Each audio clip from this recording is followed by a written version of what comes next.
All right, so let's get started today. Today we will be talking about damaged nephrons, which I'm excited about. So we have these two papers that are from big names in nephrology. We have the intact nephron hypothesis, actually the kind of intact nephron hypothesis part 2.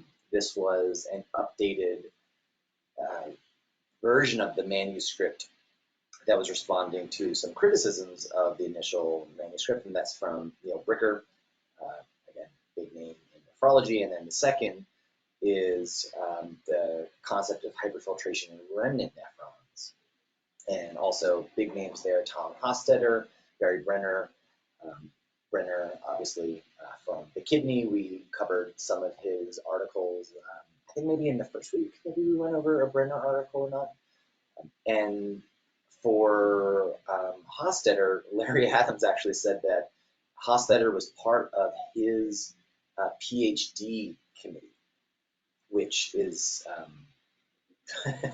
would have just been frightening to me because this guy knows way more than he's forgotten more than I've ever have learned about the kidneys. So that is crazy for sure. So I thought we could probably start with the older paper, which is the Bricker paper. And as always, we can open it up to just a discussion in terms of what things that people think were interesting or were confusing, and we can just have this be an open discussion. I'll start just by saying I love these older papers, and this is from 1969, where essentially this manuscript was them being annoyed that someone called them out and they didn't agree with it. And so they just wrote another manuscript, which doesn't seem like there was any limitation on the word count, that you could just keep publishing and publishing. And it just seems like a very long rebuttal with data, which was fantastic. But clearly they were annoyed. Bricker was annoyed at, I think it's Biber, who was the main author. And I have the paper that he references, but I haven't actually read it, but I can certainly send it out. The paper that starts to critique some of the initial concepts that were put forth in this intact nephron hypothesis. And then clearly he disagreed with those criticisms and then decided to update his intact nephron hypothesis to be able to provide some rebuttals and some additional data as well too. So, this is kind of a very early, not just letter to the editor, it's like manuscript to the editor to allow for your voice to be heard. So, I've never been in the room. I think Larry's Cowgill's traveling today, but he might even have stories, about the older ASN sessions where people would just be arguing, be yelling at each other from either sides of the room. And I kind of got a little bit of that feeling from this manuscript that if Biber and Bricker were in a room together, that it probably wasn't going to be smooth, and I would love to be a fly on the wall and watch that happen for sure. So I thought that was kind of fun as a good way to get started. So any questions, any comments, any things anybody want to open up to get started talking about this manuscript?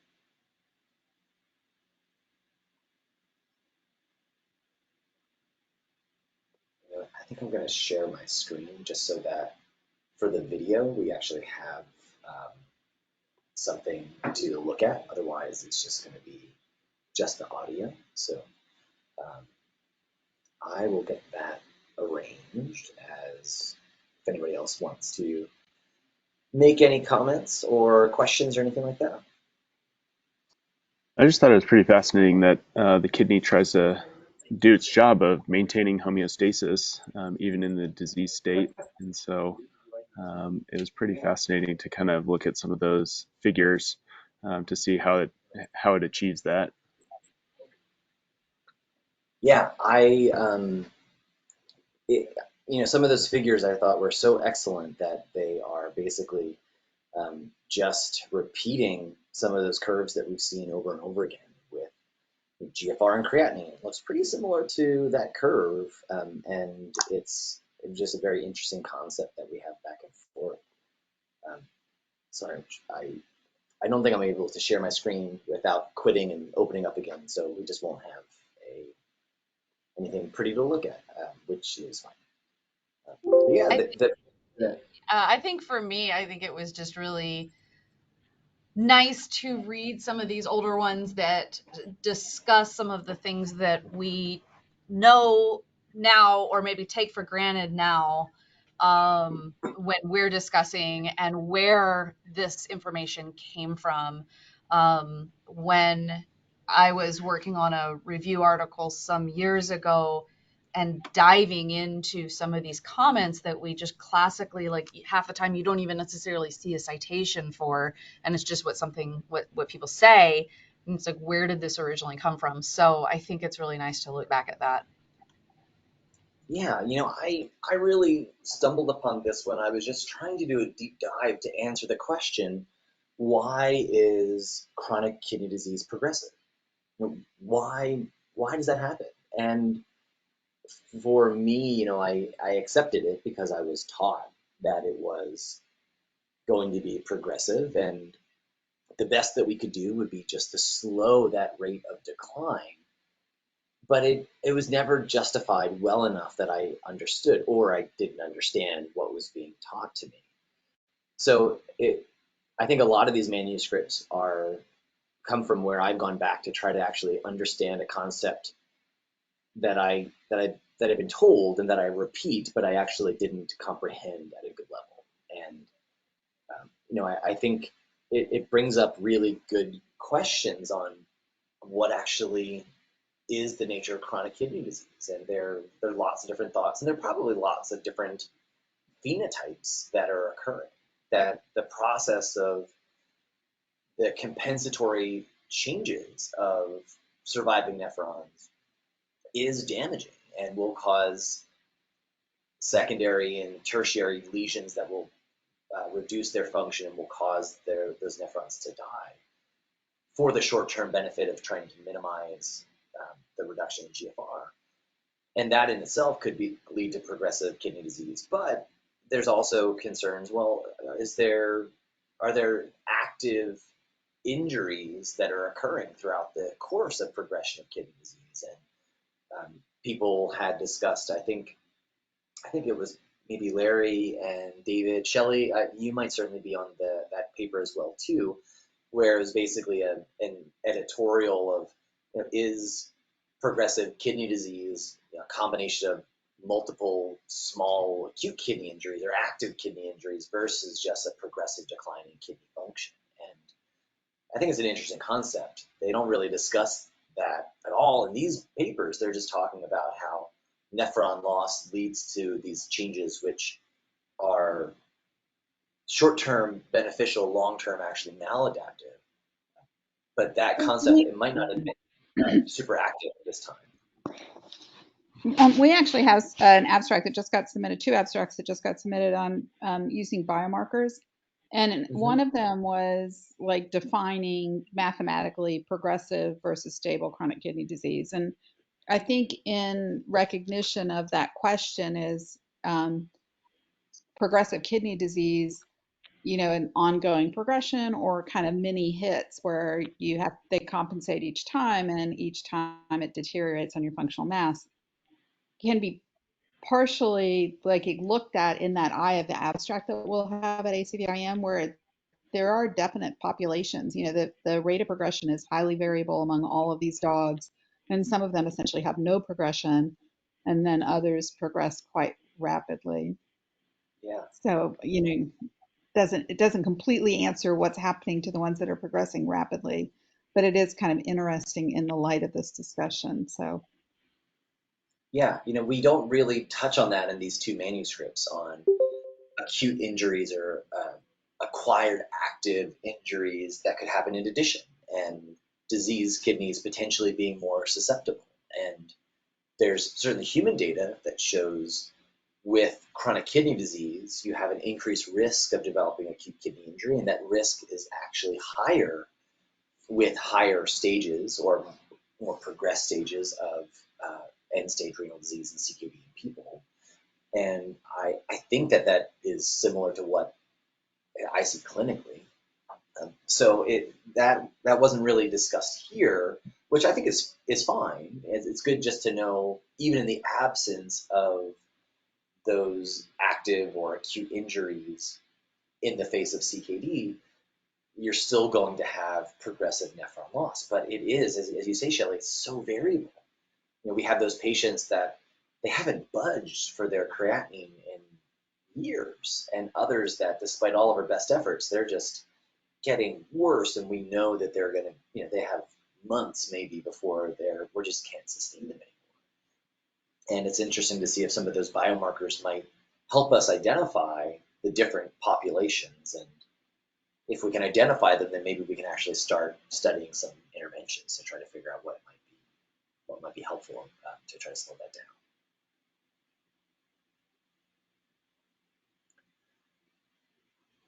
So this article I really like because it talks about some of the intrinsic mechanisms that the kidney has in terms of its physiology. And the three big properties that the kidney has, which is somewhat unique to it, are glomerular tubular balance, tubuloglomerular feedback, and autoregulation. Those are the three processes that are pretty critical for renal physiology. And they talk about glomerular tubular balance here, and that is essentially what figure 1 is showing. And glomerular tubular balance basically is for changes in your glomerular filtration, the remaining portion of the nephron will have to act in a similar change. That didn't come out very eloquent, but basically, if your GFR goes down, in order to excrete all of the, like this example shows, phosphorus, you need to excrete more of it to account for it. If you're not changing your sodium handling despite changes in GFR, you could have tremendous changes in sodium and therefore water balance that could occur. And so that glomerular tubular balance, the feedback of that and how the tubules know what to do it's not really discussed here, and I don't think it's completely established on how the kidneys know that GFR is so low and we're going to then change our function. And that's certainly some humanization of the nephron, giving it that personality and the ability to ask that question. But it kind of is still a question that remains, and some of that is just the cellular transporters that are there and their ability to become saturated. But others are just other mechanisms I think are a little bit less well established for sure. So it's amazing that the remaining nephrons are not just going to keep trucking along, unaware of the fact that their neighbors are dead. they're responding to it, and they're working harder to account for that. So the remaining nephrons are going to undergo these changes in order to have the best effort at keeping that daily homeostasis. And clearly we see when that fails, right? So when we see our patients who are hyperphosphatemic, we see patients who are hypokalemic, we see PUPD, we see problems with hydration and water balance because the kidney can't do that properly. But when we are dealing with that, and again, I'm sorry I can't share my screen, but looking at figure 1, this is looking at, I think this was from their rat model, so presuming that normal GFR in the rats was 120 mils per minute, when we're getting down to our azotemic patients, that's going to be now getting close to about 30 mils per minute, so 75% nephron loss.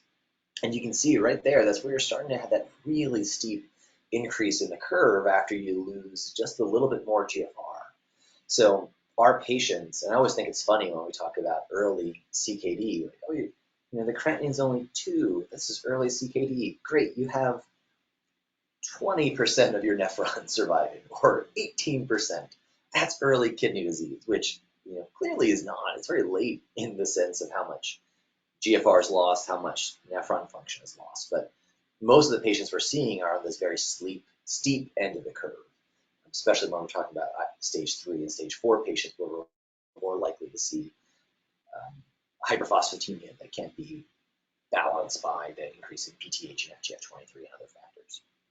So it is, yeah, I think it's a very interesting concept on what those nephrons are able to do, and their attempts to try to keep homeostasis in check works pretty well until there are just very few nephrons left to be able to do it well.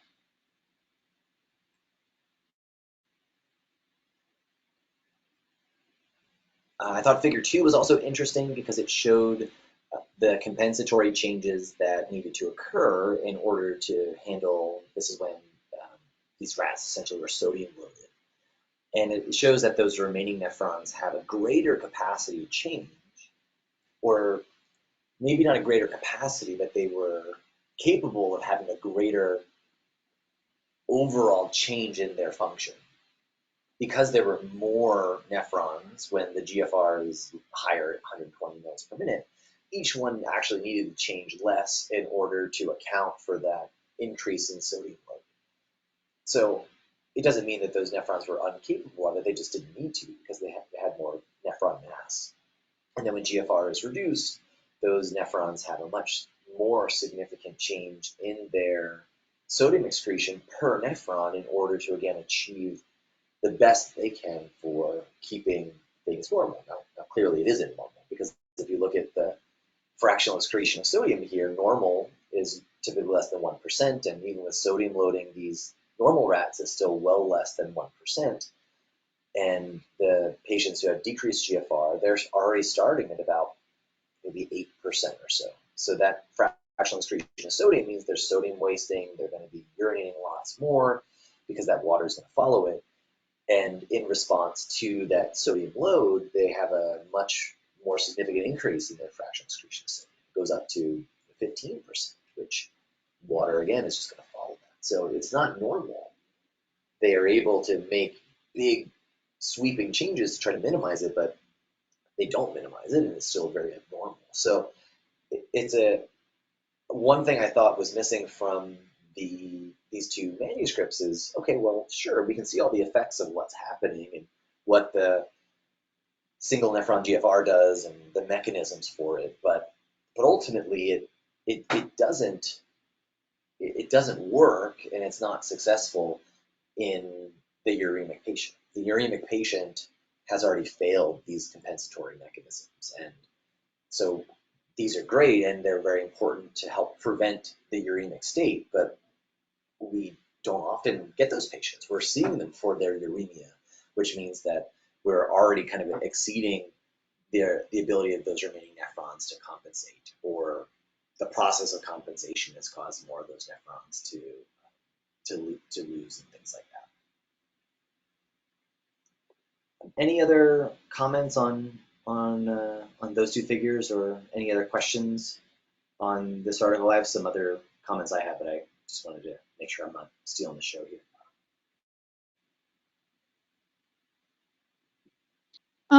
No, just as a follow-up, if somebody really wanted to dive into what's known in dogs and cats, Scott Brown did a lot of the micropuncture studies in physiology in dogs. I'm not sure if he did micropuncture in cats or not, but definitely dogs. That would help reinforce that these things happen and that they happen in our species as well. Yep, absolutely. So that he did a really nice review. I think it came out in JVEX, and that was one of our articles for next month. So taking all this from the mouse models, the basis of human nephrology, and actually now putting it into reflection on the canine model. So yeah, we're definitely covering that next, Shelley. He did a really nice summary of his work and his research. So that will be on deck for next month.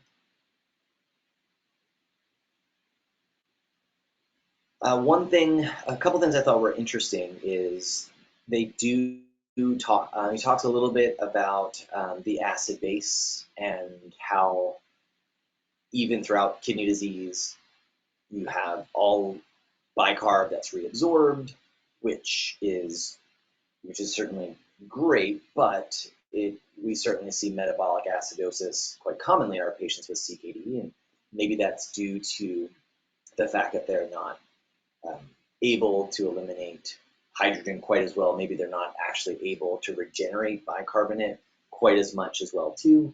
So we know that while it's the urine acid base and seeing that all the bicarb is there and that the buffers are titrated as maximally as possible with hydrogen is interesting, we all see that it does fail though. We do see that an increased anion gap metabolic acidosis is pretty classic for our AZTP patients.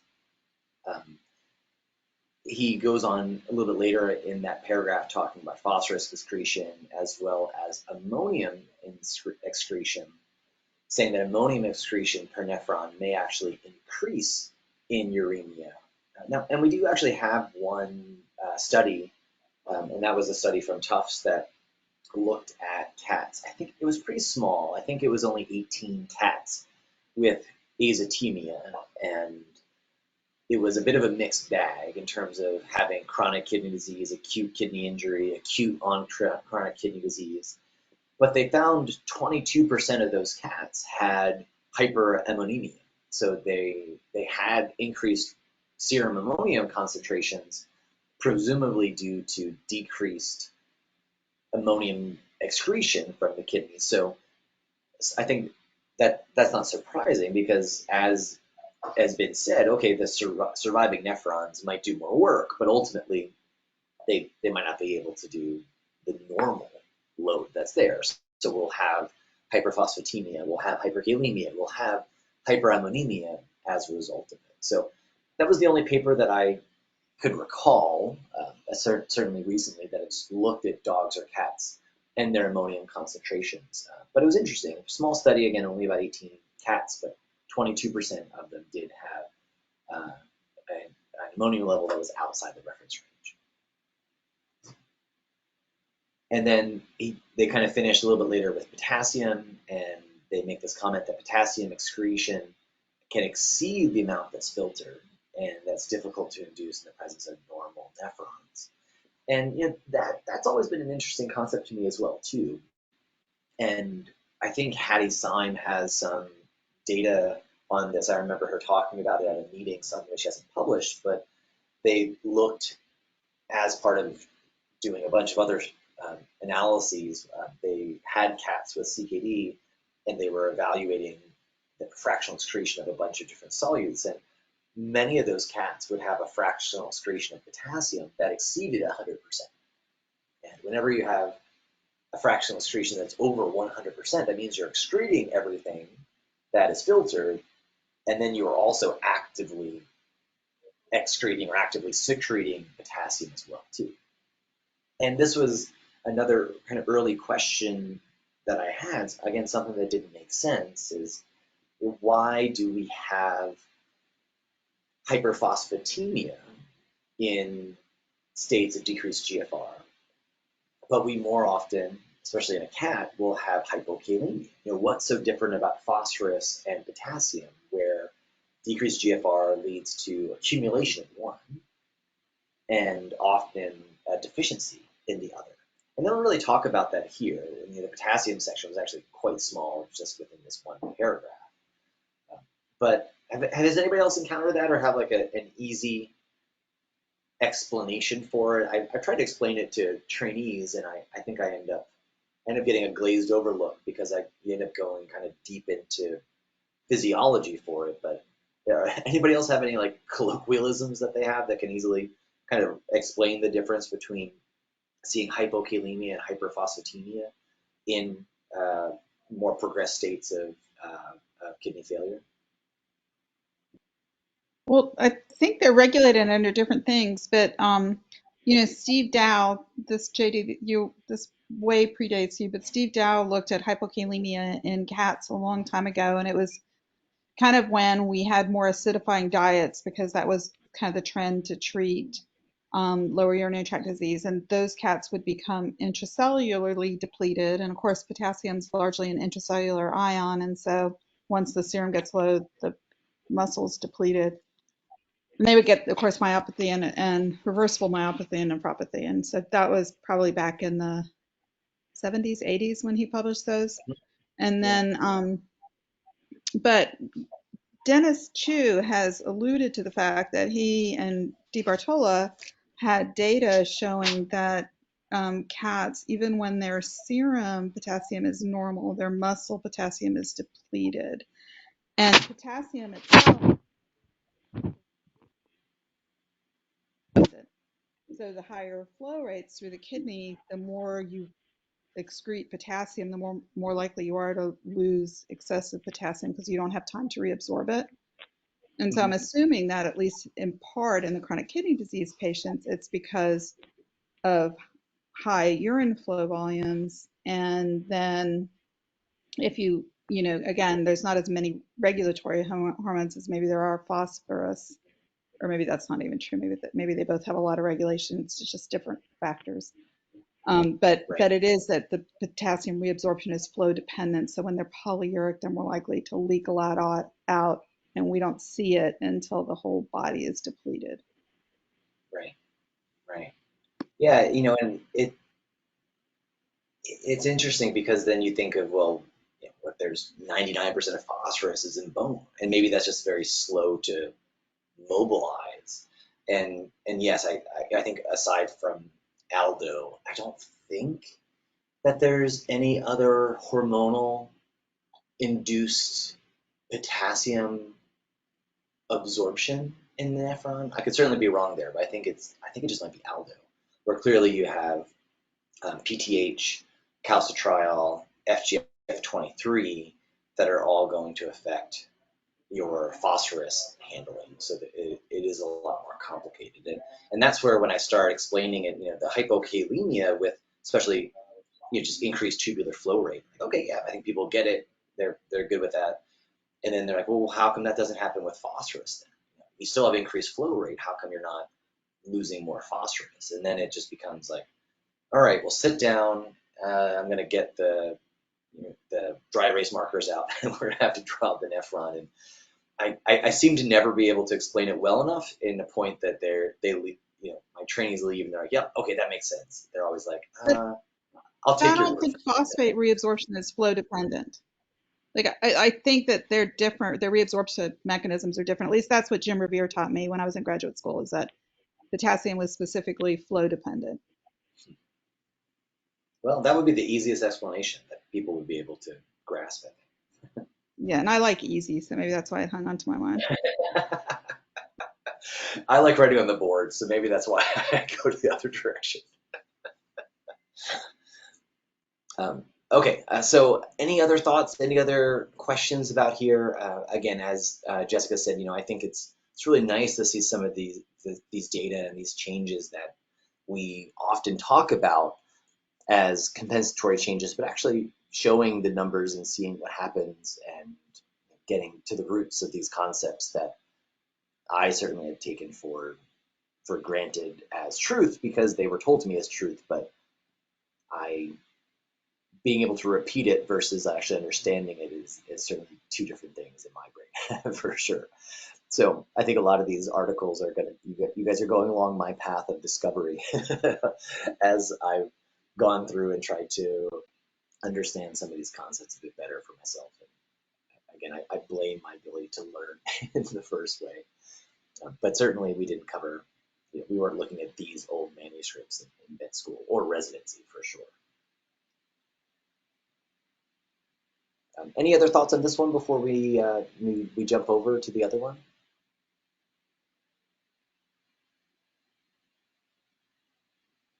Did anybody else have an issue with trying to figure out the water reabsorption that they were doing all the calculations for? Was that where they were doing the pH versus the inulin? Was that part?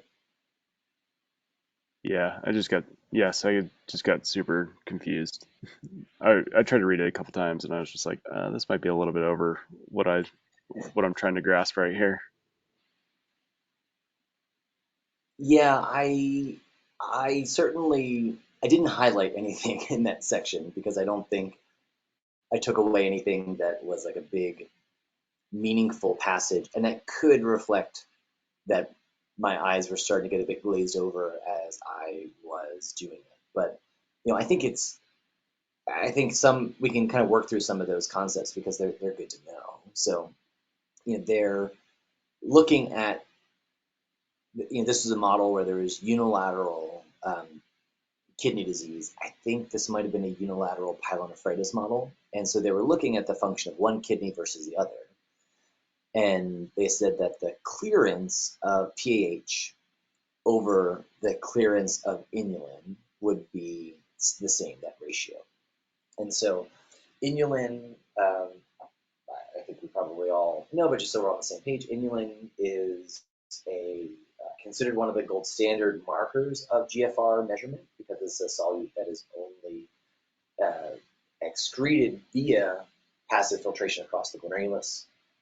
So inulin clearances are considered to be one of the gold standards of GFR measurement, but inulin is not a freely available substance to administer to a patient, and then measuring inulin concentrations are also not a commercially available assay. So experimentally it's done, but it's not something clinically that is really available in any reasonable way. And then pH, which is, I'm going to butcher the full chemical term, but pH is basically the marker for plasma blood flow rate. And so they're comparing it's like para-aminohippuric acid. Am I right? Am I wrong? I might have half of it right there. So comparing those clearances, the concept is, well, the clearance of the two should be similar. So the more blood flow you have, that should be proportional to your GFR, whether you're diseased or whether you are normal. So that's what they present in equation number one. Equation number two is just putting in the formula. So clearance, the formula for clearance is UV over P. So the urine concentration of your substance times the volume of urine divided by the plasma concentration of the substance. So UV over P is the way that you can do your endogenous creatinine clearance tests by just measuring volume of urine that's produced and your urine creatinine concentration of that volume, as well as your plasma creatinine concentration. It's a great thing to do on patients who have urinary catheters in place if you're already collecting their urine. So UV over P is an easy way to measure clearance of any substance. So that's what formula number two is, where they just substitute the whole clearance, and then they just start basically dividing everything and taking things away, and then going into the minuscule concentrations of things, and eventually getting to the point that you end up with having it just be the concentration in moles of pH versus inulin can be the same there in both. And that is going to be essentially reflective of, because it's essentially the plasma flow rate and the plasma filtration rate, reflective of the water balance. But to me, I don't think that completely, that doesn't account for any water reabsorption. It doesn't, this is obviously presuming that all patients are in the same state of water balance. So that's where I thought, okay, I can follow that math, but then clinically how we use that in terms of the larger picture of the volume state of the patient and what's happening with their ADH or their RAS system wasn't discussed, and that's where I kind of lost its relevance into the big picture personally. I don't know if anyone else read that section and was like, oh no, this is what you missed. This is the big take home point from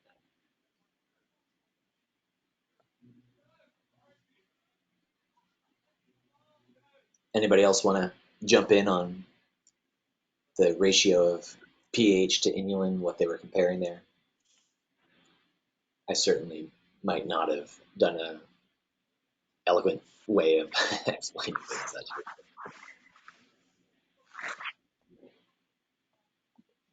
But no, I would agree with Dan. I kind of struggled a little bit through that section, and then at the end, just thought, okay, and then kept reading.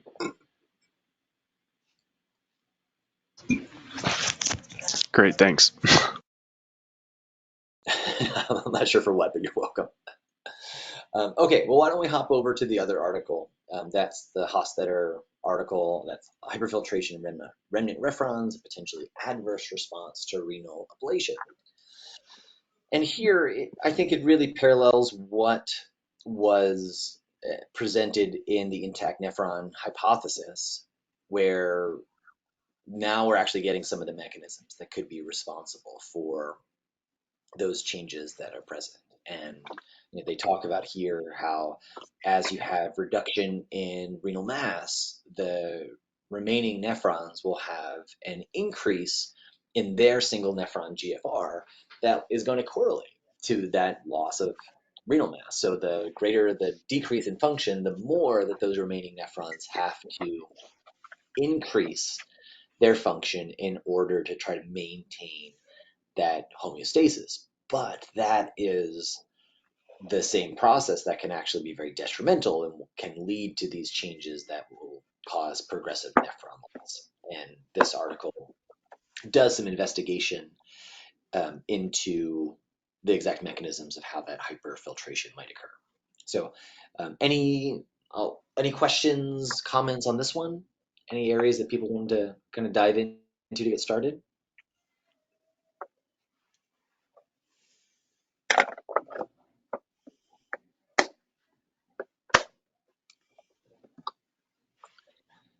All right, well, I'll just kind of point out some of the highlights that I thought here. So they had three groups of rats here, one that were just sham, group two, which had, was it a 5-6 model?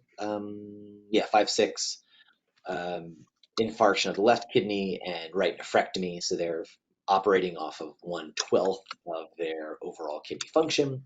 And then group three had the same procedure, but they were fed a low protein diet, a 6% protein diet compared to the standard 24% protein diet.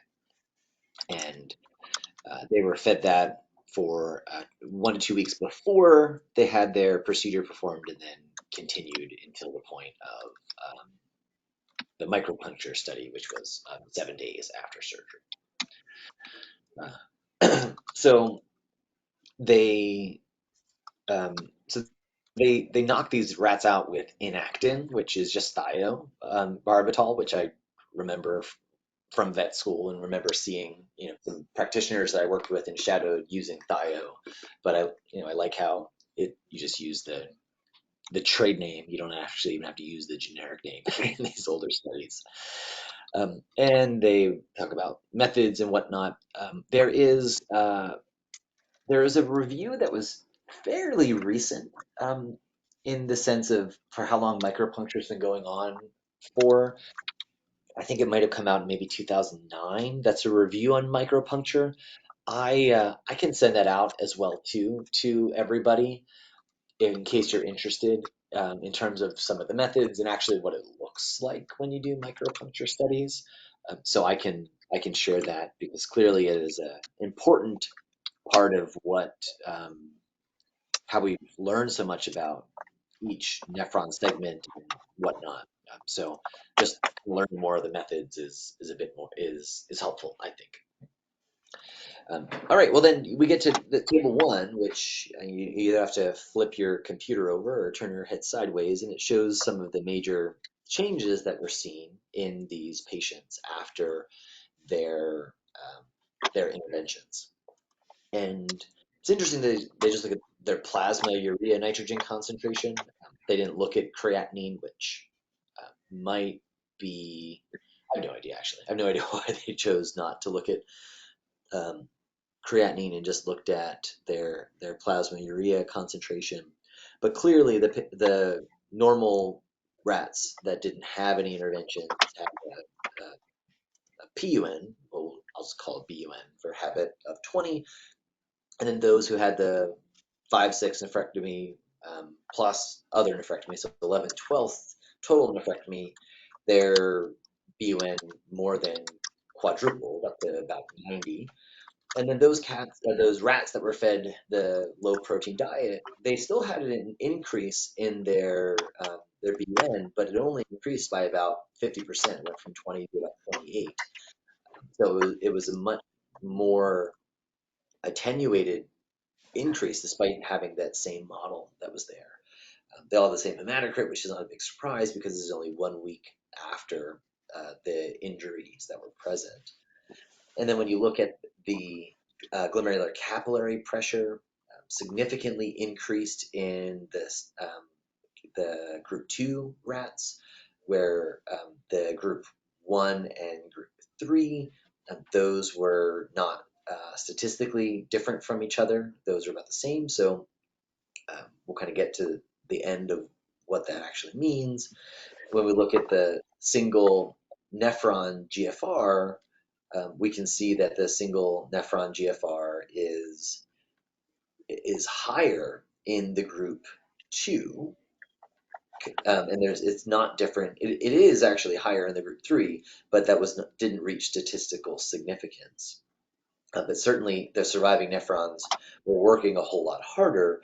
Despite that, looking at the overall GFR that was present, their GFR was significantly decreased. That the group 2, their GFR was 0.2 mils per minute compared to 0.7. And interestingly, the group 3 was even lower at 0.16. And that probably is because they didn't have those compensatory changes that were present. So this kind of looks at two different things, but I think looking at the type group 2 cats versus group 1, big changes there. We're seeing that their single nephron GFR was more than twice what was seen in group 1. So the remaining nephrons more than doubled their function. And that was due to they had a higher plasma flow rate, they had higher hydrostatic pressures that was there, and that leads to that concept of glomerular hypertension, glomerular hyperfiltration, which is the main mechanism that those surviving nephrons are able to increase their single nephron GFR. That the remaining nephrons, those are the main mechanisms that they'll do more work. They're going to increase the flow, and that's mostly through afferent and efferent vasodilation here, which to me I thought was a little interesting, but because I've always thought and have appreciated, there's models that have shown that in response to nephron loss, those dying nephrons, they'll stimulate the RAS as part of their SOS call as they're dying. The decreased GFR, decreased chloride concentration within the nephron will cause that macula densa to presume, and again, this is me humanizing the nephron, but it presumes that GFR is down or volume depleted, and you'll have a global release of renin, and then the RAS system is initiated. And if there is Ang2 present, then we would expect that we should be seeing efferent arteriolar vasoconstriction, but they were reporting that they saw decreased resistance in both the afferent and the efferent arterioles here. So they don't have measurements of Ang2, aldo, of renin in these models, but I guess I would have expected the increased capillary hydrostatic pressure to also be due to efferent vasoconstriction, but they didn't see that. Did that strike anybody else as being a bit unexpected, or anybody else have any comments or questions on that part?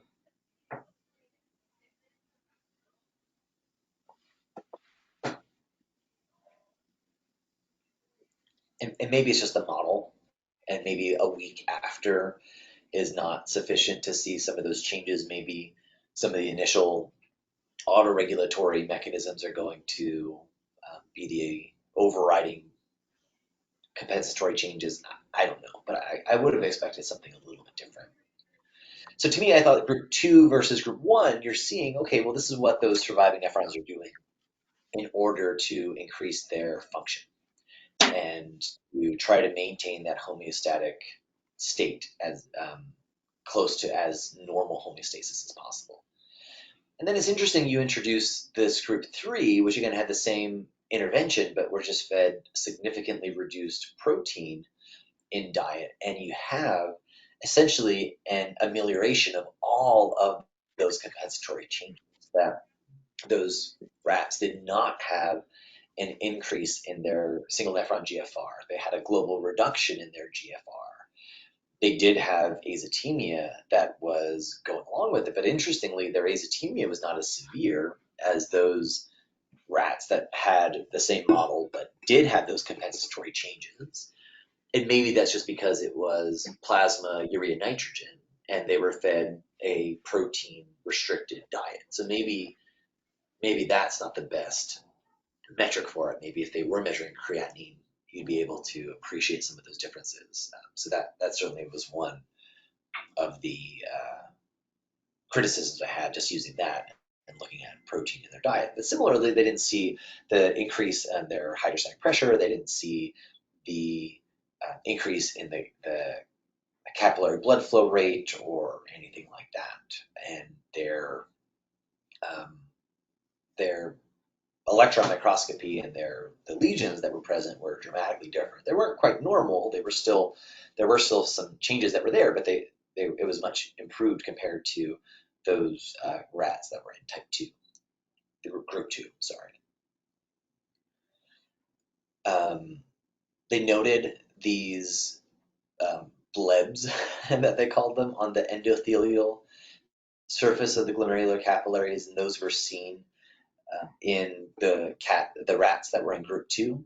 And I don't know if if we've advanced our understanding of that. I don't know.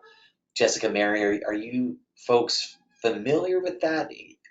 I don't remember we ever comment on that, or maybe we probably couldn't even see it because we're not doing that type of electron microscopy in our reports. But is that something that's continued to come up? I really feel like I haven't heard much about these endothelial blebs. They thought it was kind of an interesting finding, but is that of any significance? Do you guys know? It might be, but JD, my understanding is for the endothelium, you have to process it in a special way that we don't tend to do in order to really see it very well. Although Rachel, I may be thinking of the glycocalyx more than just the endothelium in general. So I can't really offer any more. Yeah. Now, these scanning electron micrographs are gorgeous. They're so beautiful. Not that the ones that we get on our reports aren't. They are also beautiful, but they give you the amazing like kind of 3D appearance of the glomerulus, which is just amazing. And I'm sorry, Jessica, I kind of cut you off there. No, I was just saying this would be something I'd have to ask Rachel further. I agree. I don't think this is something that we can evaluate this closely the way we're doing this now. Right. Yeah, I also just don't know. It doesn't matter. It's like they saw these. They don't really say what they think it is. They just, they describe these changes, which we have better descriptions of now. But they say endothelial cells showed lifting, membranous whorls, and microvillus formation, and epithelial abnormalities had protein droplets, microvilli, and foot process obliteration or fusion. And those things, certainly the epithelial changes we see quite often in our proteinuric patients for sure. But those epithelial cell blebs, they just say that other people have noted it, but they don't know what they are. And maybe nobody cares. I just didn't know anything else about them and wasn't sure if I was missing something. Like, oh, it's this protein that's accumulated, or it's only seen in this model, or something like that. So just a question I had while I was reading.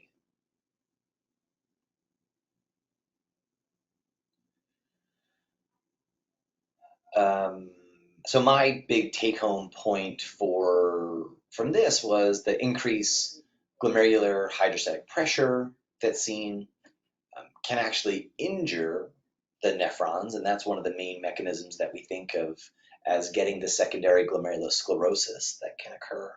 That can induce proteinuria, which can cause proximal tubular dysfunction, proximal tubular cell death, luminal obstruction, and then plenty of other consequences as well too. And those can lead to progressive loss of kidney function as the kidney's trying to maintain GFR as best as it can. It works in the short term, right? It will help prevent the uremic state from being as severe. And I've always looked at it in that evolutionary adaptation that, okay, this might allow you to survive long enough to pass your genes on, right? That's really what evolution's ultimately trying to achieve, is just the transmission of genetic material to the next generation. But the consequence is you're not going to live as long because of those effects. And they go in a little bit further, saying, well, those changes aren't just due to systemic hypertension, even though the rats in group 2 did have a higher blood pressure. Models that have been performed have shown similarly, when they reduced blood pressure to normal with antihypertensive medications in those rats, they still had similar lesions that were present. So you can still have glomerular capillary hypertension in the absence of systemic hypertension. And that's where I've always thought that Ang2 would play a key role of. And similarly, in this paper, they did not measure markers of the RAS, which I think would have been really interesting. And maybe that was just a little bit too early for its time in terms of assays. Maybe that was just outside their scope. But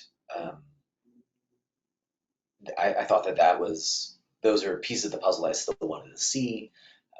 Hypertensive models, without having the renal injury performed, but just models of hypertension, they did not see that those lesions were present. So I think what they've commented on is that these changes, the increased hydrostatic pressure, doesn't seem to be due to systemic hypertension, because if you correct the hypertension, those changes still occur. And in models of no kidney injury but hypertension, you don't have them. And in that latter scenario, that's the perfect example of autoregulation by the kidneys. The kidneys will be able to maintain that mean arterial pressure pretty well in ranges as low as a mean of about 60 to 80. That's probably where you will lose the ability to autoregulate, up to about 160, 200. And then above there, you'll have an increase in that capillary hydrostatic pressure. So autoregulation is able to prevent that from happening. And they kind of don't specifically say it, but that's exactly what they're referring to in those other models that were there. So those are the big take homes that I had about this, just trying to now have a better understanding of why nephron loss causes progressive nephron loss. And as you go from 10 nephrons to 9, those 9 work harder because of these changes, increased capillary blood flow, increased capillary hydrostatic pressure, increased filtration, but that causes scarring, it causes shear injury to those glomerular capillaries, it causes proteinuria, which will lead to accelerated loss of the remaining nephrons. So now you're down to 8. Those 8 have to work harder than when you had 9, which will exhaust them. Now you're down to 6. Those 6 are working even harder than when you had 8, so they'll become exhausted even faster and faster. And that makes sense. What doesn't make sense is, as Shelley, you were pointing out, that some patients will have that type of pattern, and other patients are just cruising and they're doing exceptionally well. I have one patient that I still see that had acute kidney injury from Lilly intoxication that required dialysis for about a month. And that cat has had a creatinine of 5 to even a bit lower. It's even gotten better over the last, probably 10 years almost now. I guess more, it's been like almost 8 years or so. But it's been a long time that's happened. And the cat has not budged. And I would think most cats that have a creatinine of 5 that I would see, I would not tell the owners, your cat's going to live for the next 8 years and it's going to be okay. I feel like that's the point where their uremia is really catching up with them. We're probably struggling to keep them comfortable and give them that good quality of life. So what's different about that patient versus the next cat we see that has progression? And maybe some of the biomarkers might identify some of the processes or maybe identify those patients, but probably we're still probably left with, well, why and how, which is I don't think has been totally answered yet at this point.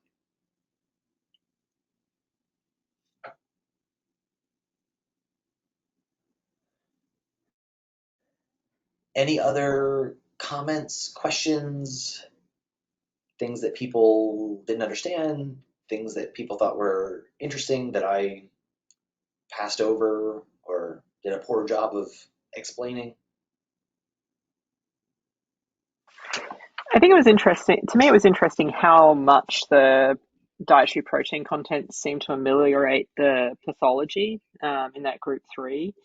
And I guess I haven't read enough to know whether that's kind of a repeatable finding, but clearly it's findings like that that are the basis of some of the dietary recommendations and that we make. But it's kind of interesting that some of the dietary recommendations, especially in people, are kind of undergoing critical reevaluation recently. And kind of I wonder, like, whether, this was a short time span, whether that kind of difference in pathology would be sustained if these rats were followed out for longer, or whether they're similar studies. But it was really interesting how much of a difference that seemed to make.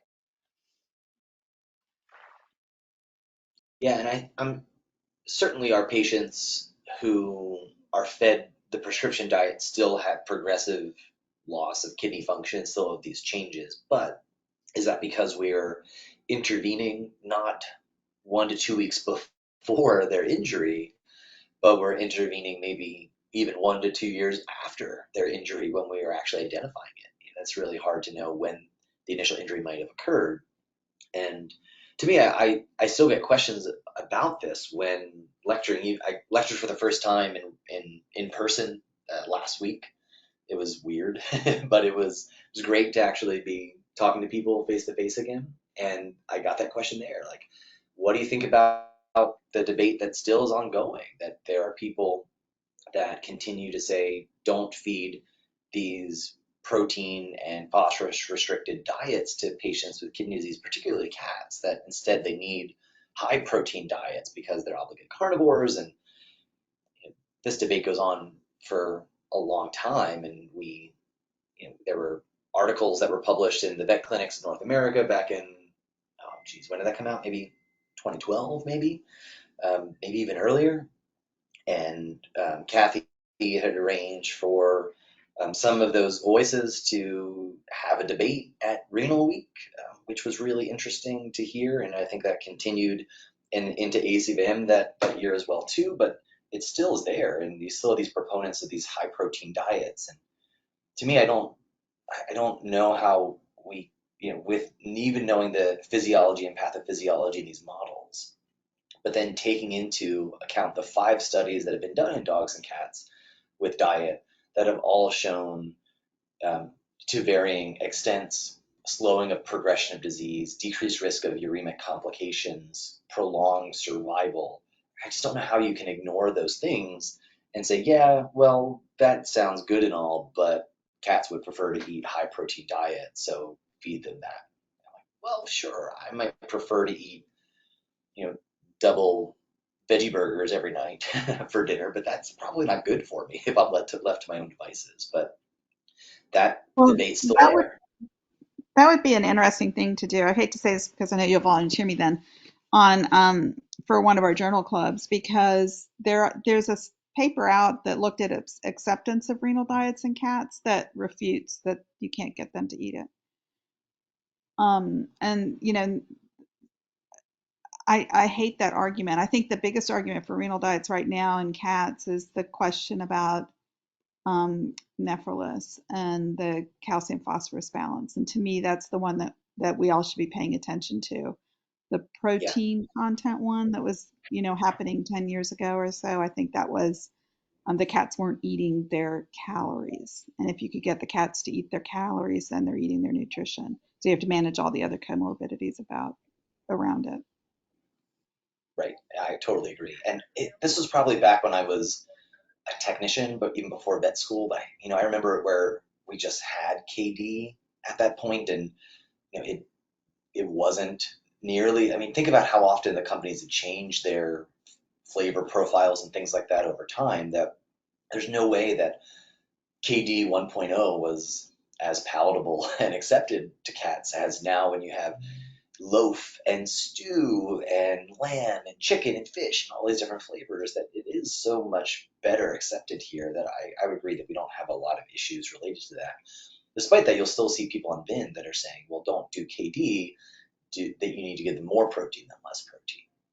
But I think your calcium point is huge, Shelley. We just had just 2 cases in the last week or two, Karina, that cats that came back after in their first initial rechecks, or after first recheck after a sub was placed, and now we're seeing them be hypercalcemic at 1.6, 1.7, 1.9, like respectable hypercalcemia, and they're eating the diets, and it makes you think, are we coming up to needing a new configuration of some of those diets, that now that they're going to have their calcium and phosphorus balance changed, similar to what I think it was Jonathan Elliott and Roseanne, maybe Hattie, and maybe Rebecca Geddes was maybe the first author in it, that looked at the effect of diet in cats, and how some cats became hypercalcemic after diet was started, and would have normalization after you change them from KD to, I think they were doing early consult plus, which we don't really have here in the US. So Yeah, I think that paper, because I think I did it in our journal club, which was the kind of moderate protein, moderate phosphorus restriction. And I think, based on my 2 patients recently, I think I'm definitely feel that the kind of the phosphorus content is likely something we need to look at more closely, and probably be a little bit more careful, especially, I mean, both of these cats are relatively, at least on their creatinines, relatively early stage kidney disease, and both of them full of stones, and I think one is definitely diet induced, because we have we've got a lot of previous ionized calcium measurements. The more recent one hasn't been on the diet for very long, and we don't have any kind of previous measurements. So I wonder whether that was a pre-existing condition. But yeah, it certainly made me think about diet a lot more. yeah, for sure.